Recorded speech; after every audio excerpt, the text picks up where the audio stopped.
Bismillahirrahmanirrahim. Assalamualaikum warahmatullahi wabarakatuh. Alhamdulillahirabbil alamin.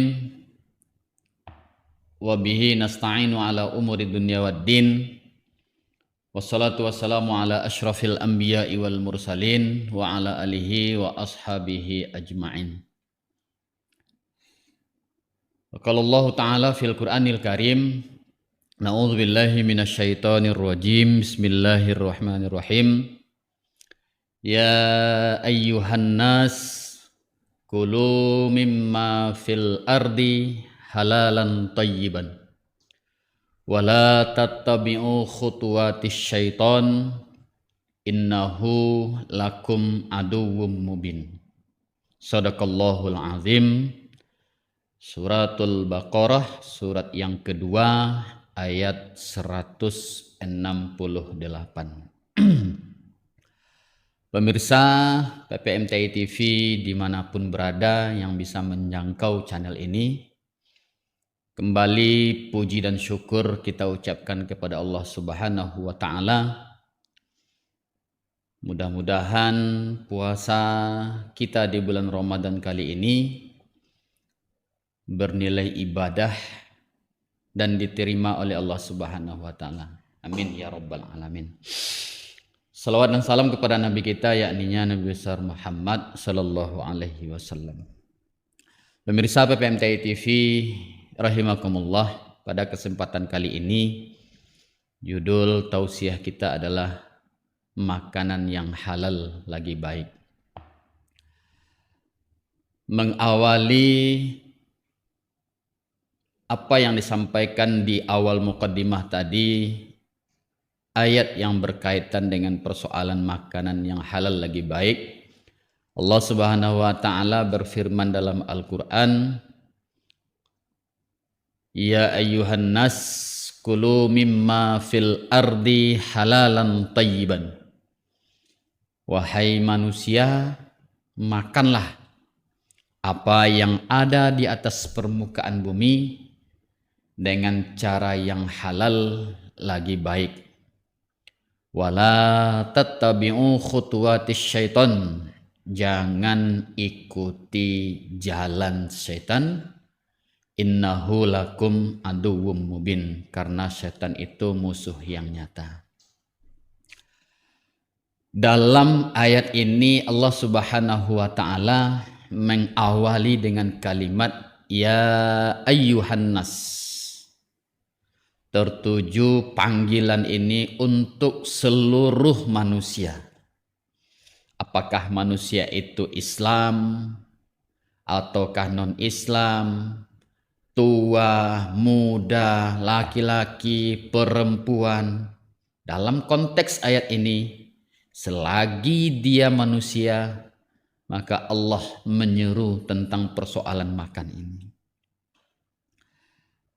Ada beberapa kalimat dalam Al-Quran yang berbeda cara Allah memanggil ataupun menyeru. Khusus untuk persoalan makan ini, Allah memakai kalimat Ya ayyuhan nas.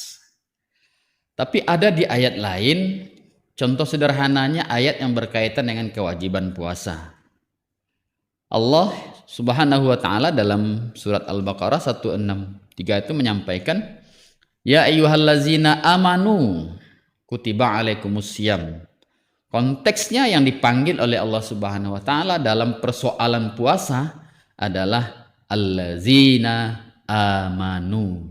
Orang-orang manusia, iya manusia, tapi manusianya yang beriman. Kalau dia merasa beriman, dia akan melakukan perintah Allah, yaitu puasa. Kalau tidak ada rasa keimanannya, maka dia akan seenak aja untuk tidak melakukan ibadah puasa.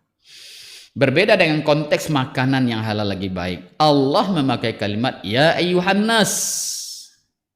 Hai manusia, kulu makanlah mimma fil ardi, apa yang ada di atas permukaan bumi ini, dengan syarat satu halal, yang kedua thayyib baik, dan yang ketiga jangan ikuti pola setan. Kita lihat satu persatu. Pertama Allah katakan makanlah yang halal. Halal itu pertama halal dari sisi zat. Contoh air aqua, air mineral yang kita konsumsi, zatnya jelas, air putih itu zatnya halal. Oleh karena itu boleh kita konsumsi. Satu, dalam konteks halal zatnya. Kemudian yang kedua dalam konteks halal cara mendapatkannya. Kita contohkan lagi air mineral tadi. Dari sisi zatnya oke, halal. Tapi yang kedua kalau kita lihat dari cara mendapatkannya. Bisa jadi air aqua tadi diambil saja di warung orang di sebelah rumah, tidak dibayar, berarti kena yang kedua. Berarti minuman tadi tidak halal. Zatnya halal tapi cara mendapatkannya tidak halal, maka bukan termasuk dalam seruan Allah dalam persoalan makanan yang halal. Kemudian yang ketiga, yang pertama tadi halal dari zatnya, yang kedua halal dari cara mendapatkannya, terlebih dalam persoalan apa yang kita dapatkan dari usaha yang kita lakukan menghidupi keluarga kita dengan mencari nafkah. Bagi kita yang bekerja, dalam seruan ayat ini Allah mewanti-wanti kita, carilah apa yang mau kita konsumsi, kita berikan kepada anak, istri kita, keluarga kita, betul-betul makanan yang halal. Rezeki apa yang kita konsumsi, jangan hitung jumlahnya, tapi hitunglah keberkahannya. Kalau dengan jalan yang tidak halal kita dapatkan dan pada akhirnya dikonsumsi oleh keluarga kita, anak kita, dan akan menjadi darah daging bagi keluarga kita, itu sesuatu yang tidak semestinya kita lakukan dan akan berbuah perilaku kepada anak-anak kita. Oleh karena itu kejarlah keberkahannya, kehalalnya, jangan kejar jumlahnya. Kemudian yang ketiga halal dari sisi cara membersihkannya, wabil khusus tentang persoalan makanan yang ada darah. Kita beli ayam, beli daging yang ada darahnya, kalau tidak disucikan dengan cara Islam yang diatur dalam fikih, maka makanan tersebut juga tidak halal kita konsumsi. Kenapa? Karena proses mensucikannya, membersihkannya tidak sesuai syariat yang sudah ditentukan. Ada salah satu contoh dari tayangan media kita lihat. Ada orang menjual, oknum yang menjual nasi goreng, ternyata nasi gorengnya murah, ada hatinya, ada ayamnya. Ternyata di dalam tayangan TV itu setelah diinvestigasi, dilihat ternyata bahannya satu pun tidak ada yang halal dalam kaidah Islam. Pertama nasi gorengnya, kadang-kadang nasi goreng itu setelah dilihat diinvestigasi, ternyata nasi gorengnya berasal dari bekas-bekas catering yang dia kumpulkan. Kemudian hati dari mana dia dapatkan? Ternyata hati itu dia dapatkan dari darah. Bisa jadi itu sembelihan, dia kumpulkan, kemudian dibekukan, dan menjadilah hati. Padahal itu jelas-jelas najis. Kemudian ayamnya dari mana? Ternyata setelah diselidiki, ayamnya ternyata ayam yang didapatkan dari kandang ayam yang ayamnya sudah mati. Atau istilah kitanya ayam tiren atau ayam yang sudah mati kemarin. Artinya dia memasak bangkai. Dari beberapa zat tadi itu, maka itu sudah dipastikan tidak halal untuk dikonsumsi. Mengkonsumsi darah haram, mengkonsumsi bangkai juga termasuk haram. Oleh karena itu, tiga zat tadi, tiga halal tadi minimal harus kita telaah lebih lanjut. Apakah zatnya benar halalnya? Apakah dari sisi cara mendapatkannya halal? Atau yang ketiga, dari sisi cara menyembelih juga termasuk, dari sisi cara membersihkan penyembelihannya. Satu, konteks halal. Bukan hanya selesai pada konteks halal saja, tapi yang kedua, thayyiban, halal juga baik. Halal saja belum tentu baik, sebaliknya juga baik saja belum tentu halal. Halal belum tentu baik, contoh sederhananya, sesuatu itu halal tapi tidak baik. Seperti kita mengkonsumsi gulai kambing. Kambing, ketika kita membeli kambing, kita sembelih dengan cara Islam, kita sucikan secara aturan agama, pada konteks itu kambing tadi itu halal. Tapi pertanyaannya, apakah kambing itu mengkonsumsi gulai kambing itu baik bagi tubuh kita? Ini tunggu dulu jawabannya. Bisa jadi masing-masing tubuh kita ada yang bisa mengkonsumsi kambingnya dengan sehat, ada yang tidak boleh. Apalagi kita yang sudah lanjut usia, yang sudah kepala 5 ke atas, yang sudah dapat surat cinta dari dokter bahwa bapak atau ibu karena hipertensi, tekanan darah tinggi, tolong jangan mengkonsumsi gulai kambing.